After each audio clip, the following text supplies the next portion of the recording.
The message that lands the most with the kids for sports betting is that if you win, they will kick you out, right? And therefore, the result is if they allow you to still gamble, it means you're a sucker. I'm telling you, no high school boy wants to be a sucker.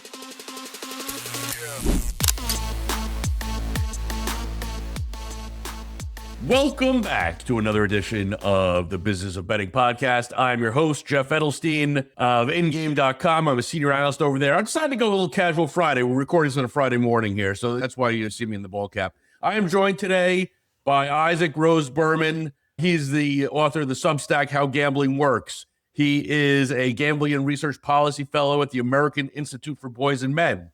He's a gambler as well. He's a sports bettor. And, I'm going to start here, Isaac, and forgive me, but I'm old enough to be your non-white trash father. So I teach college classes. I've been doing that for 25 years. I have a 16-year-old son. I try to be as open-minded as possible when it comes to dealing with people who are not of my generation. And, I really want to be empathetic. I want my ears to be open.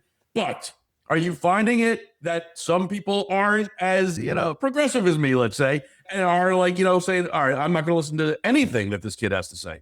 I think sometimes, I'm fortunate enough that this is an issue that's so new that there's not really that many people who have, decades of experience, right? So I'm a policy fellow at a think tank. All the other people who have my title, they all have PhDs. They're all older than me, but there's no one who has a PhD in sports betting, right? So I think it's an advantage. The demographics of sports betting, it's all about the young men.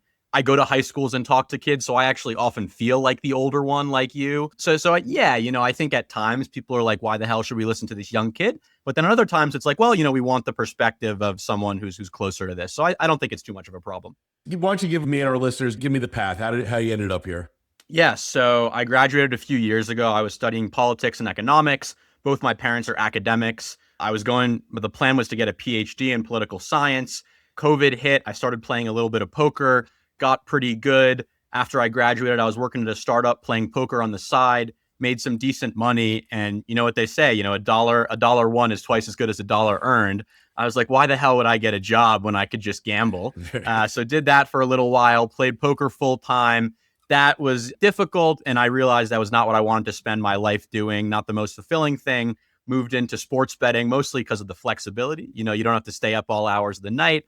It's a little easier to scale. So did that for a little while. And then about a year and a half ago, I started doing some writing, some freelance journalism, just because I was kind of frustrated of the state of the coverage of the industry. Not a lot of people, I thought, really knew what they were talking about, obviously not including yourself.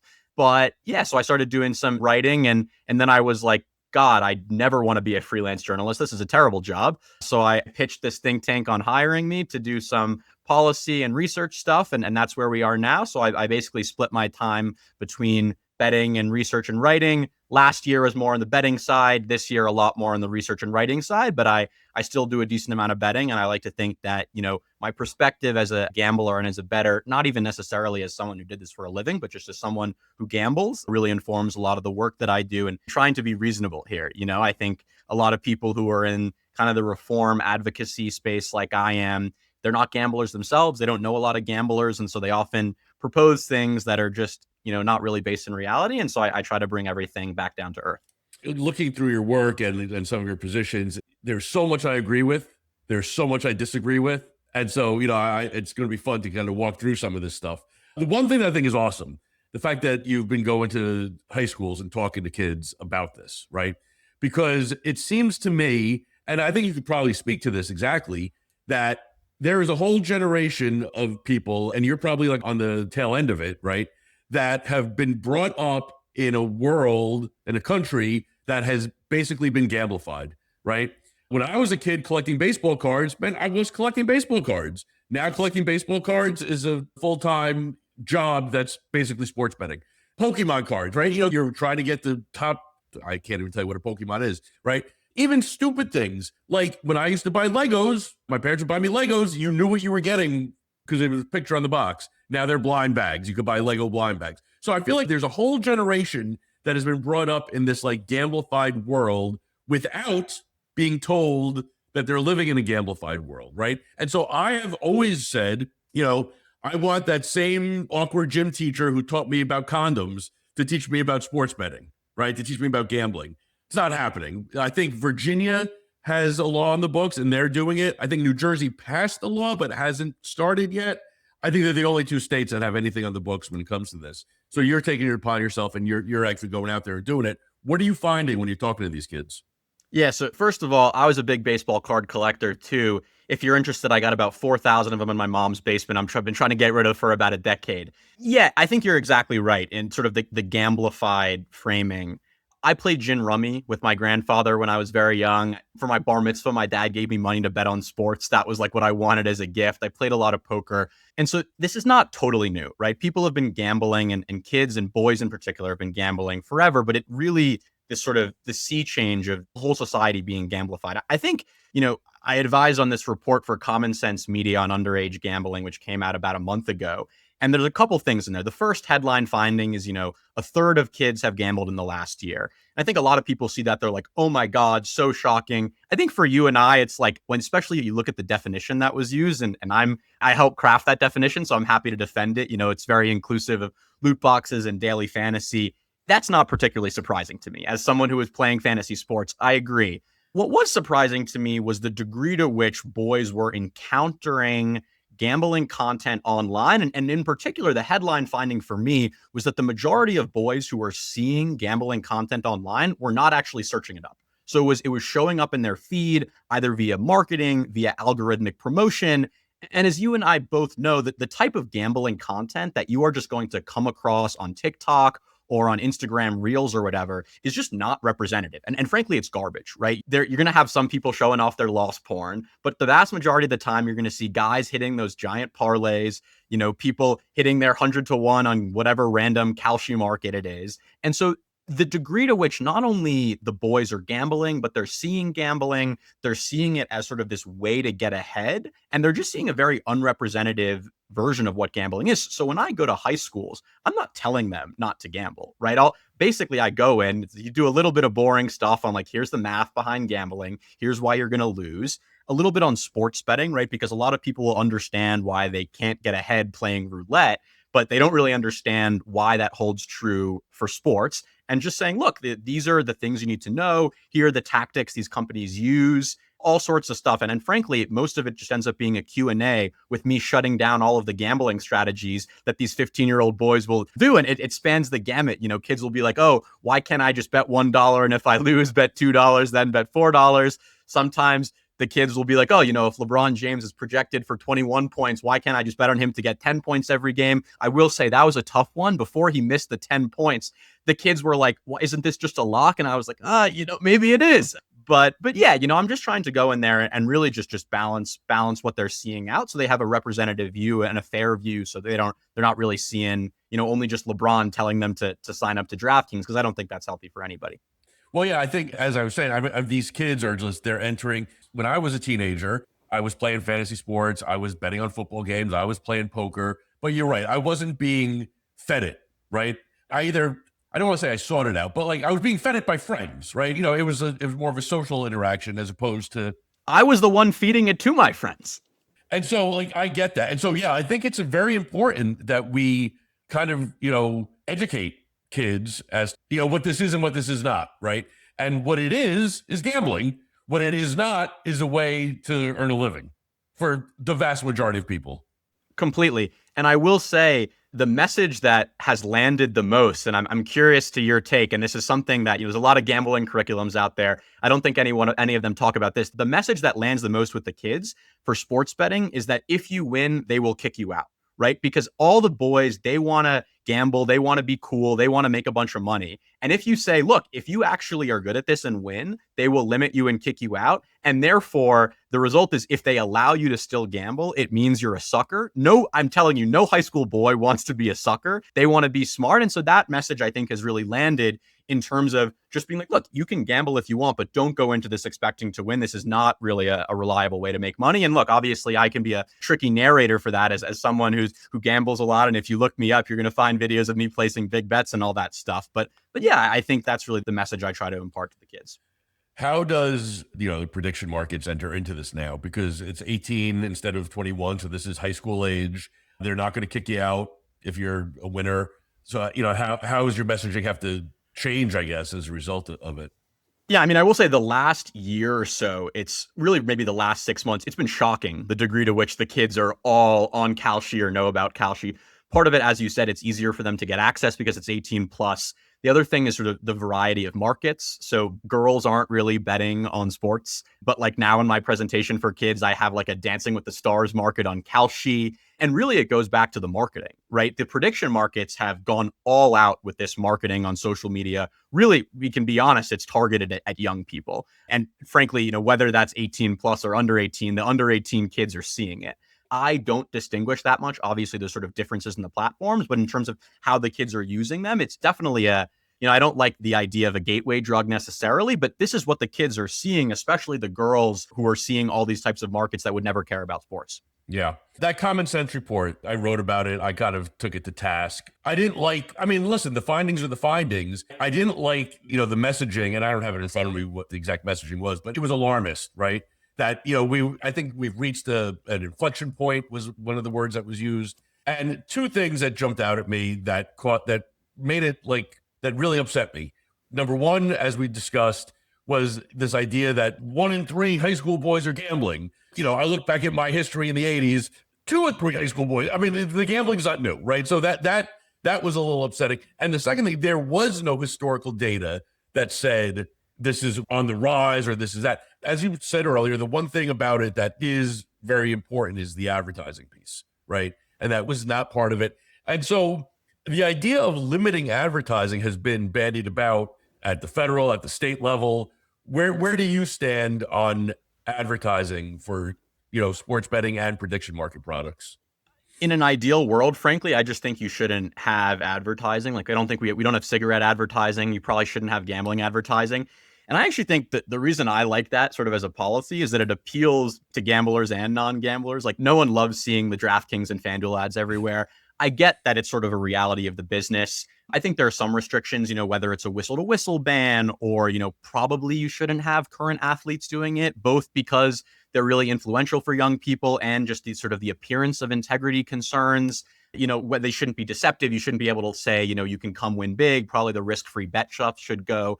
I just think like people hate gambling ads. It is objectively a dangerous product, even if most people can enjoy it safely. Just to go back to the common sense report for a second, I think that the important takeaway that I had actually on that finding was that it wasn't just the advertising, but sort of the platforms and the algorithm, right? So it's not just that DraftKings is putting out tons of ads and kids are seeing them, but it's that Instagram and YouTube are pushing kids towards this type of content. And that's sort of what I found to be the most novel finding there, was that we really need to expand it. And then just the one more thing to your point on the historical data, I completely agree. I don't think that's really a fair critique, right? Like, we did this survey, they did this survey. And so it's like, okay, well, you should have had all this other data from 30 years ago. It's like, yeah, well, unfortunately, we don't have that. And so I agree. Look, in an ideal world, you can compare these things, these trends over time. We didn't have that. And yeah, my main takeaway from that study was not that, oh my God, so many kids are gambling, because you and I both know this has been going around for a long time, but rather we really need to think about the ways that the platforms are promoting gambling. And that's actually distinct from the advertising, I think. So it's a little bit, I mean, you could almost say it's a little bit more of a social media problem than a gambling problem.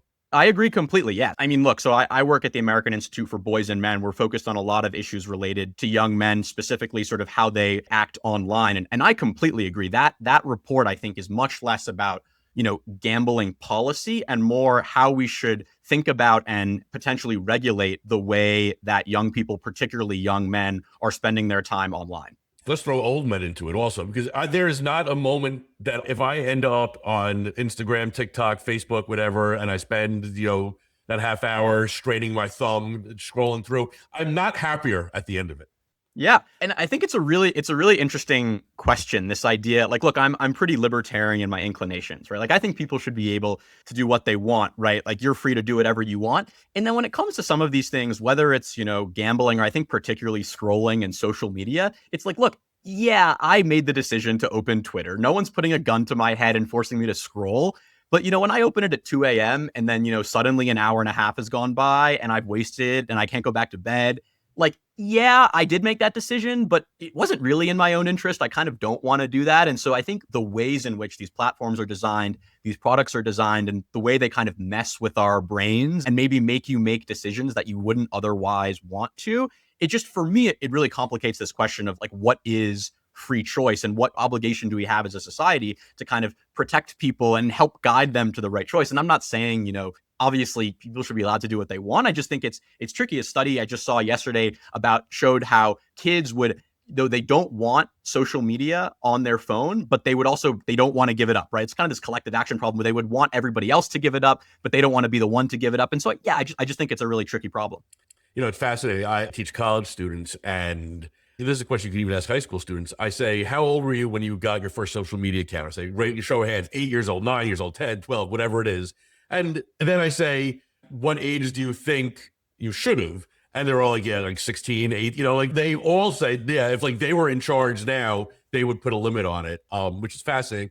Oh, no, Jeff, I think, we agree and disagree on a bunch of things. I think one thing we can probably agree on is that social media is more of a danger to young people today than gambling is. And I genuinely, despite, I talk a lot about gambling because it's what I do, it's what I study. But yeah, I strongly believe that for young people in particular, social media is the problem. I do think when it comes to the gambling, going back to that common sense report one more time, the numbers there are not striking, right? Like the kids are losing whatever, 50, $60 a year. That's not that much. But I do think what can be concerning is you're building these habits, right? And like presumably the kid who's gambling every day, even if they're only losing $50 a year, when they turn 18, when they turn 21, when they get more disposable income, it's like, yeah, that kid's probably going to keep gambling. And, as we all know, most people who gamble lose. And so that's problematic, even if the vast majority can do it safely. Another thing I've written about in the past, and I'll touch on it here, is gambling is like the new kid in town, right? It's only been really, we've only been talking about this really since post-PASPA. And, nobody is talking about, and we can even use social media advertising again. Nobody is talking about that when I go to McDonald's or when my kid goes to McDonald's and orders a 20-piece McNugget meal, that it should come with a pop-up warning, right? When I've seen studies about 5 to 6% of Americans suffer from like actual shopping disorder. When you go to Macy's and buy a new pair of shoes, no one's saying, are you sure? And so I think you know where I'm going with this. Like, why gambling? I agree, right? And I think if you look particularly at kind of the revenue distribution of any business, right? You always have like a small number of people driving a vast majority of the revenue.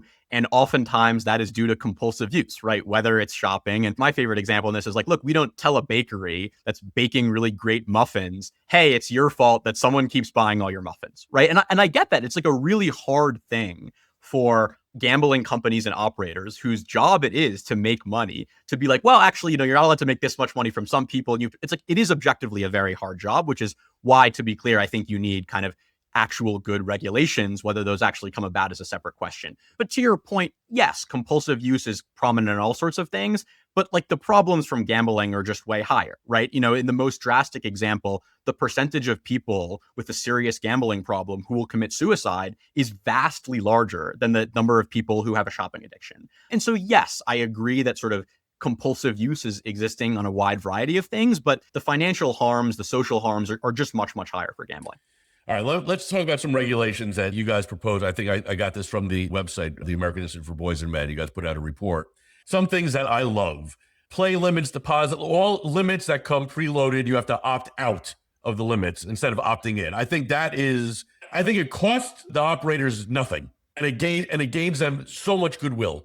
And Jeff, I'll give you a good one here that wasn't included in that report that I'm writing something on right now. So special preview for you here. One thing that I think would be great is schedulable limits. So for example, if I go onto DraftKings right now and I want to say do a cool off period or any sort of type of deposit or time limits, I can only do it from right now onward, right?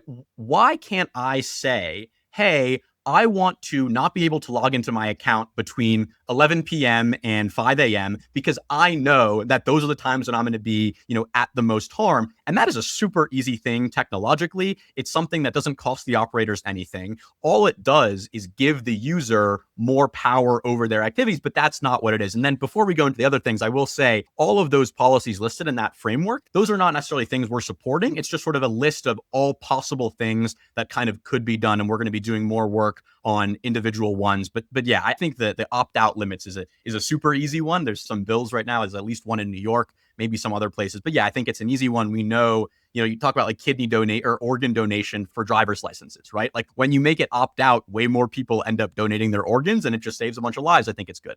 Yep, I like that one. I live in New Jersey, and I like the idea of separate apps for sportsbook and casino. These are two different products, right? And yes, I have noted how easy it is to switch back and forth. Yes. And the funny thing, well, not the funny thing about that one, that is one that has come from personal experience, right? Like as someone who bets a lot on sports and has at times been like lulled into the casino, I have never opened a gambling app and said, I want to play online casino games. And yet frequently I have because, as you note, in New Jersey, you can download the DraftKings or FanDuel casino app. You cannot download the DraftKings or FanDuel Sportsbook app without the casino being integrated into it, without them having the little blackjack pop-up, which is, my personal kryptonite, or, the every time you place a bet, here's 10 free spins, go over to the slots. So yeah, I think that's a pretty simple one. And once again, I think of these things as what regulations can you have that would decrease sort of harm but not impact normal people, right? And that's something like that is a reform that a lot of sports bettors have told me they want. And no one is actually upset about having a different app. If you're a casino player, sure, you open up the different app. It's all good. It's just a way to sort of break the funnel and break the cross-selling that's so prevalent. And to be clear, that there's a reason for that, right? Casino is a much more profitable product, and the apps won't want to do that because it's going to cost them a bunch of money. But I think, I just think of it as a consumer choice thing. In the same way I posted last week, why is it that I can't disable YouTube Shorts on YouTube? Like that is insane, right? These are just basic consumer protections that people should be able to control and regulate how they use these online services. I do want to give a shout out to the Score. Their opt out and limit stuff can be separated by sportsbook casino. DraftKings has a little bit where you could set a limit for casino bets, but it doesn't affect your sportsbook. But the Score has very, very, set, a lot of church and state where you could completely shut the casino off if you want. I had no idea. That's a really good reference point. They do a pretty good job with that. Just as an aside, I live in New Jersey. I didn't even know iCasino was legal until PASPA fell. Okay, I had no interest, never had interest in casino games. I've been gambling my whole life. I know when I don't have it in good, right? And I don't want to play games where I don't have it in good. So PASPA gets repealed. I download the app and I'm like, oh, there's casino too. How about that, right? And I took advantage of, bonus offers and this and that and blah, blah, blah. And I still do to this day, as I've said on this podcast before, the majority of my gambling is on daily fantasy, okay? And the majority of my daily fantasy play on a Tuesday night for NBA, maybe 8, 10, 15, 20 bucks, right? So I use these iCasino free spins, the blah, blah, blah, deposit 50, get $5 to buttress my DFS play, okay? I know that the odds are against me. I know I am just bonus hunting. I consider myself to be as smart and sharp when it comes to that aspect of it as anyone. And yet, I still get sucked in. Yeah. I will say, a little bit of an aside here. One thing we can probably agree on that I think a lot of people in sort of on my side of the aisle per se disagree with is this idea of SGPs and parlays being bad because they kind of obscure the odds. This is a debate I have a lot where I'm look, it doesn't really matter if people are losing 30 or 40% on their SGPs because they want to risk a little bit to win a lot. And so I actually strongly believe that SGPs and sort of the jackpotification, if you will, of gambling is almost certainly a good thing for RG purposes because people bet less, they're less likely to chase, I think at least. So yeah, that's a point that we can definitely agree on that I think most people on my side often take issue with. And I'm look, I would much rather have people place a $10 SGP that entertains them for the full game and has a minus 50% expected value than, placing micro bets every single pitch. I could not agree more, right? Because one is an entertainment product. I'd go as far as saying that SGP is or big parlays. That's an entertainment product, right? Whereas a micro bet or whatever, that's a gambling product. I love the same game parlay. I mean, there's a reason it has exploded in popularity. I think it is a fucking incredible product. So yeah, kudos to the people who created it. Yeah, it's great. What else do I like that you like here? Going through, I have some notes here. Well, here, I like the idea of like just finally codifying this like risk-free and, no sweat. I mean, that's just that I hate that. To me, that's the book's just asking for trouble. You're just asking for it, so let's get rid of it. All right, some things that on your site, on the boys and men site that I don't love. It seems like, well, at least on the paper, I don't want to put words in your mouth, but like you mentioned micro bets and like props. Where do you stand overall on all this? Oh God, Jeff, you and I actually agree on this. I have so many debates internally. So the first thing I will say is it would shock you how many conversations I've had, and obviously the listeners of this podcast are going to be more enmeshed, how many conversations I've had with people who cannot distinguish between micro betting and live betting. And so I am actually in favor of a ban on micro bets. I think for a variety of reasons. I think, they're incredibly addictive. Operators I've talked to, there's actually not even that much revenue, and it's just incredibly concentrated among problem gamblers. You have all sorts of integrity concerns. But so like I'm pro micro betting ban, and then people will be like, well, we should ban live bets. And I'm like, no. I mean, you look at the numbers, right? I think live bets are like 50% of total handle or total bets. People love live betting. And so there are a few things that frustrate me more when people will write something. They're like, yeah, I want a list of reforms that will not impact regular gamblers, and we should ban live betting. And I'm like, those two things they're completely incongruous. So I think the no micro betting is probably good in my opinion. Then I think like college props, people debate about this. I think probably that should go. But then beyond that, prop betting in general, totally fine with that. Live betting in general, totally fine with that. And yeah, there's a lot of research that suggests that live betting is more dangerous, but a lot of it is just sort of correlational, right? The people who have gambling problems are more likely to wager in game, because it's faster, it resolves quickly. And so it's not actually clear to me that sort of banning live betting would significantly reduce problem gambling, and it would certainly drive a lot of people to the black market. So I'm not in favor of banning live betting, but it was something that was mentioned in that report because that is something a lot of people want to do. What position of yours has gotten the most pushback? I guess from the industry, from gamblers, from people, covering the industry. I think the only two policies that I am really strongly in favor of, and part of this is intentional because I like to advocate for things that I know a lot of people will agree with me on. One is a ban on iCasino, on iGaming. Like I really think iGaming is far worse than sports betting. The addiction rates are way higher. You look at the revenue numbers, which is obviously attractive for states, but it's just because people are losing a lot more.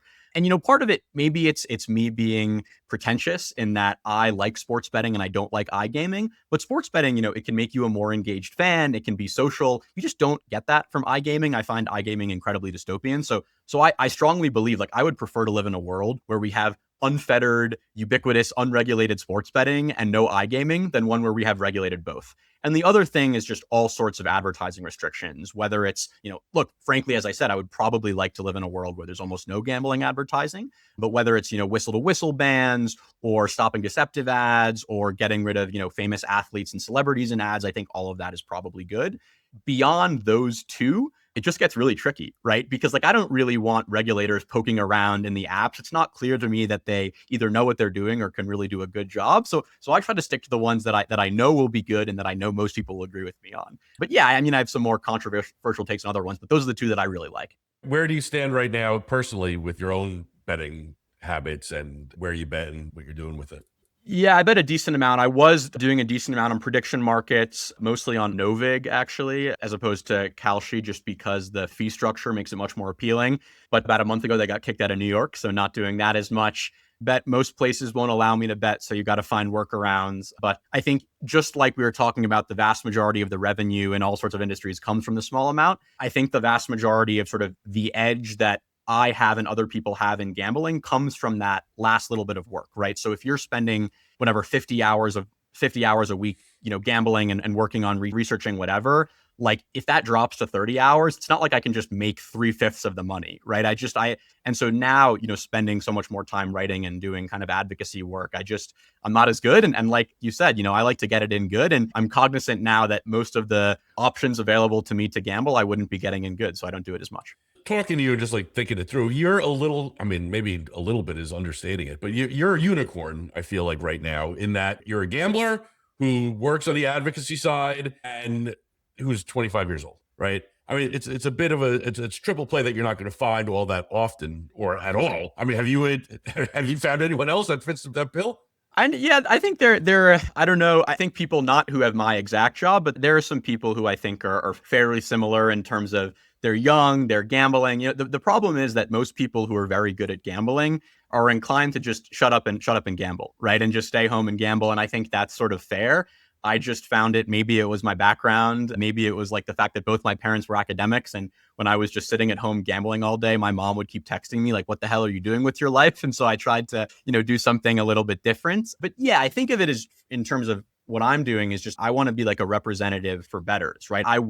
If there's going to be changes in policies and regulations, I think every gambler would want someone in the room who is representing them. And that's the perspective I try to bring. And, spent a lot of time gambling in my life, whether it's in casinos, playing poker, sports betting, daily fantasy. And so I think I understand a lot of this. And I, because of my background, have the ability to talk to both gamblers and regulators, which it turns out is a pretty rare thing. And I can also string a couple sentences together, right? And I'm sure you have been frustrated historically with sort of the state of gambling coverage, and that a lot of the people writing about it and researching it, just don't really gamble. And so that's, what drives me to do this kind of work.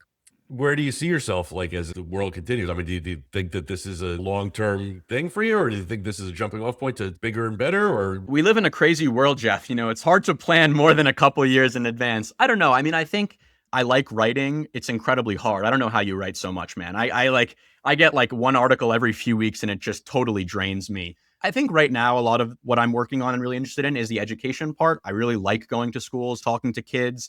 The messaging has really stuck. And as you said, there's not really many existing quality gambling curriculums. I'll give you a fun fact here that you'll appreciate, which is starting an overview of like all past gambling literacy and education efforts. And I think I reviewed maybe about a dozen of them, and only one of them included the word parlay.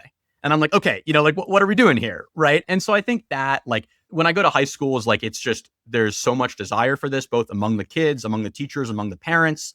And so, yeah, that's, I would hope that maybe in a couple of years, I'm, working on writing on curriculum that are being used around the country. That would be an incredible goal.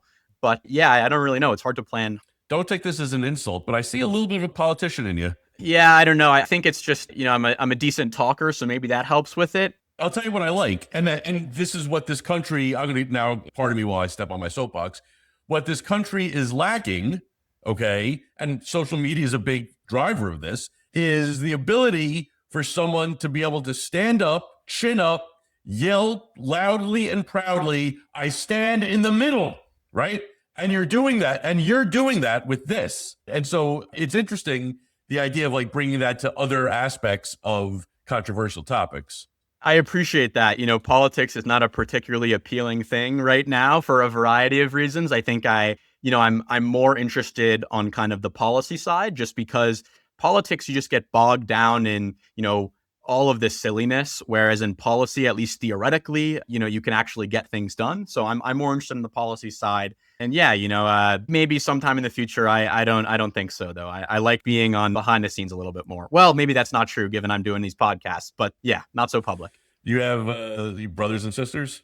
I have a younger sister. Yeah, she's a senior in college now. I got her into gambling. She goes to Barnard all girls school, and she's the president of the poker club there. So I'm all in favor. I think like girls and poker, I think is a winning combo. I like in terms of facilitating quality risk taking. I love poker. Like I'm pro poker, social. You learn all sorts of great skills. But yeah, so I got her into gambling a little bit. Were mom and dad gamblers at all, or are they? Dad, a little bit. Mom hated it. Never a gambler herself. When I first graduated and started gambling, my mom was like, when are you going to get a real job? And my dad was like, you should move to Vegas and do this full time. So total polar opposites. They're also divorced, so that may factor into it a little bit. One of many differences. But yeah, now they're more happy. My mom's an academic. My dad was a journalist, now mostly an academic. So they're happy with the more kind of research and writing side.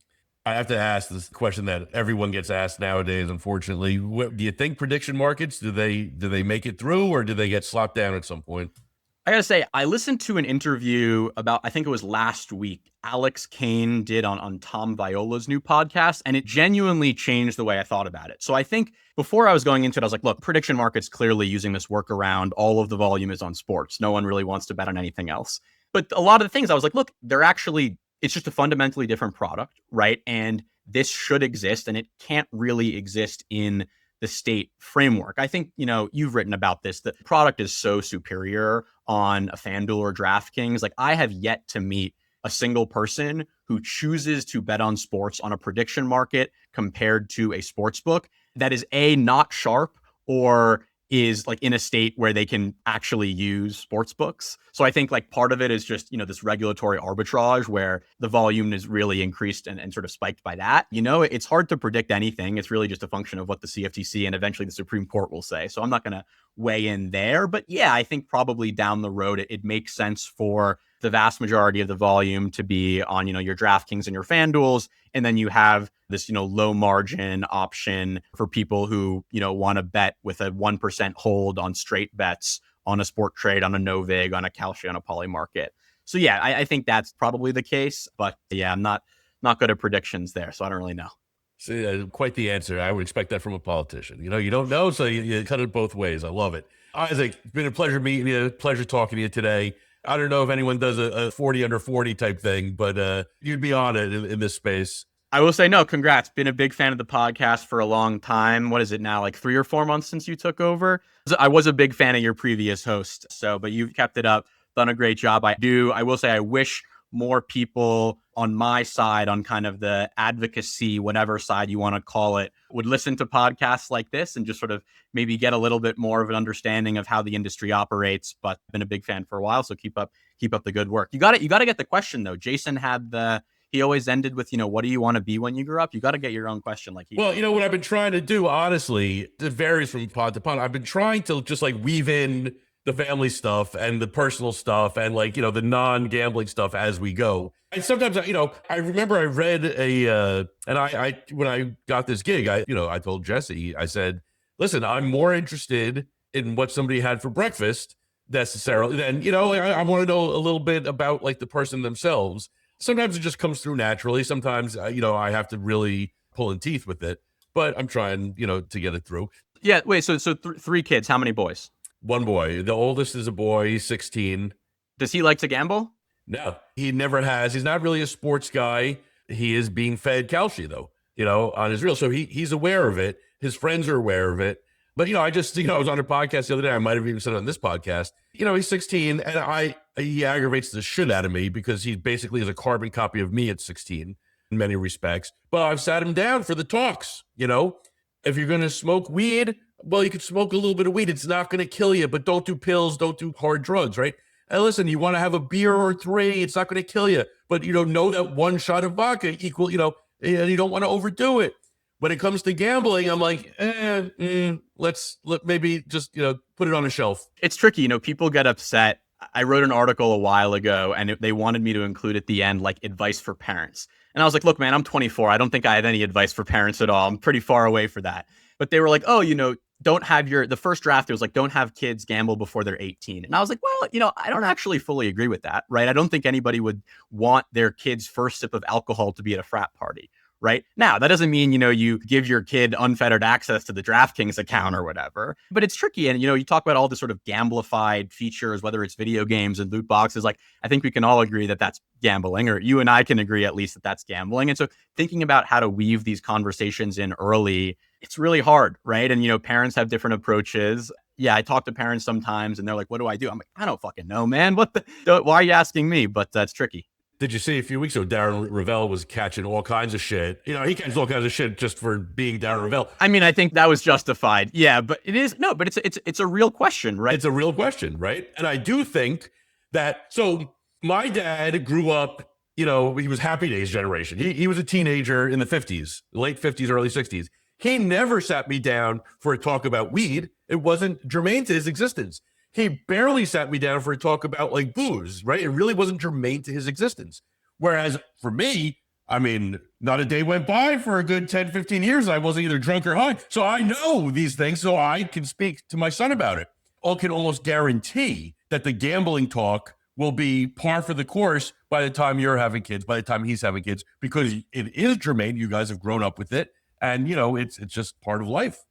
Yeah, I agree. So Jeff, when I was bar mitzvahed, when I turned 13, it's like traditional that, you get like a little bit of cash for your bar mitzvah. And I asked my dad, I was like, Dad, instead of cash, can you just give me this money and let me gamble with it? And he was like, yeah, sure. And so we did. It was, I think it was the US Open. We logged on. This was 2013. So we logged on to Betfair, we wrote all the odds down, and he let me paper trade. And I got so lucky. I won a bunch of money. And then he loves that story because he's like, oh, I always knew Isaac was going to be a successful gambler. And I was like, Dad, you realize I had no edge, right? I was fucking 13 years old, right? I had no idea whatsoever. So yeah, I think, parents obviously can talk to their kids or do whatever they want. I've talked to great parents who were like, no gambling for my kid until they're 18. I've talked to great fathers who share a DraftKings account with their 14-year-old son, and they don't just let them bet, but they're like, okay, every Sunday we're going to, make a bet. We're going to talk about it. We're going to internalize these losses, right? It's not going to be like you only get the upside, but not the downside, because that's not a good way to learn.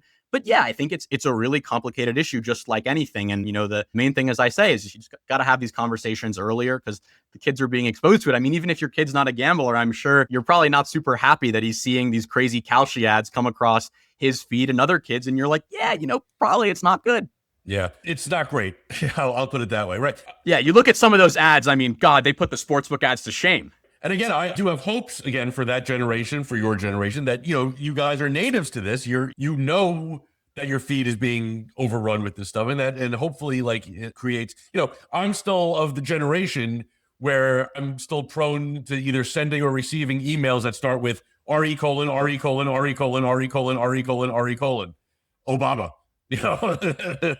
Yeah, I'll just say it's frustrating, man.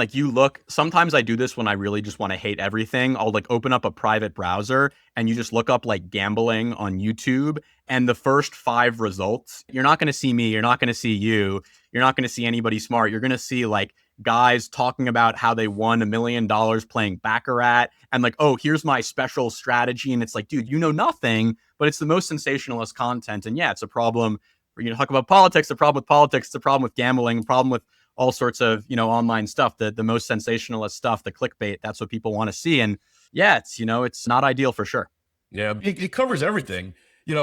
How many, well, even though I know when I see that picture on Facebook of mommy and daddy and child and daughter and doggy, and they're smiling and they're on vacation and they're having so much fun, I'm like, why can't my fucking family ever be like this? But then I also know, this is my dream. I want to curate those pictures, but ask people then to take a second picture, Exactly. Yeah. It's tough. Anyway, Isaac, again, it's been a pleasure. We'll do this again sometime. Thank you so much, Jeff. You have a good one.